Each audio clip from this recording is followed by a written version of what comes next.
নারায়ণগঞ্জের রূপগঞ্জে নির্বাচনী প্রচারণা চালাচ্ছেন বিএনপি প্রার্থী মুস্তাফিজুর রহমান ভূঁইয়া দীপু।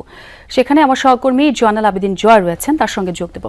জয়, আপনাকে দেখতে পাচ্ছি, যেই প্রার্থী গণসংযোগ চালাচ্ছেন তিনি আসলে এলাকার সমস্যাগুলোকে কতটুকু গুরুত্ব দিয়ে ভোটারদের আশ্বস্ত করছেন, কি মনে হচ্ছে আপনার? ভোটার উৎসবে বাসছে পুরো রূপগঞ্জ।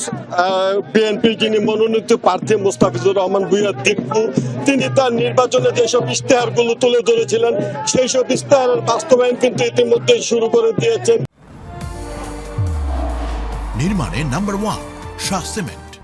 তিনি বলেছেন রূপগঞ্জের প্রতিটি নাগরিক স্বাস্থ্যসেবা পাবে এবং আমরা দেখেছি যে প্রতিটি ইউনিয়ন এবং পৌরসভাগুলোতে কিন্তু স্বাস্থ্যকেন্দ্র চালু করে দিয়েছেন উনি ওনার নিজস্ব তহবিল থেকে, নিজস্ব অর্থায়ন থেকে, এবং মাদকমুক্ত একটি রূপগঞ্জ, স্বপ্ন রূপগঞ্জ গড়ার অঙ্গীকার করেছেন। তার দলের লোকজন, তার কর্মী সমর্থকরা কিন্তু মাদক ব্যবসায়ীদের ধরে ধরে কিন্তু এখানে পুলিশের হাতে, আইন শৃঙ্খলা বাহিনীর হাতে সোপর্দ করছে।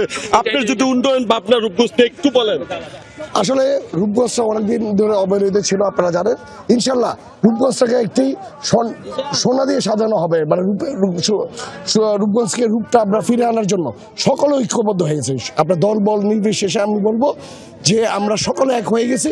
রূপগঞ্জে কোনো মাদক ব্যবসায়ী থাকবে না, কোনো সন্ত্রাসী থাকবে না, স্বাস্থ্য ব্যবস্থার উন্নতি প্লাস হলো আপনার শিক্ষা ব্যবস্থা, সবকিছু নিয়ে একটি মডেল উপজেলা হিসেবে আমরা গড়ে তুলবো ইনশাল্লাহ। শুনছিলেন আসলে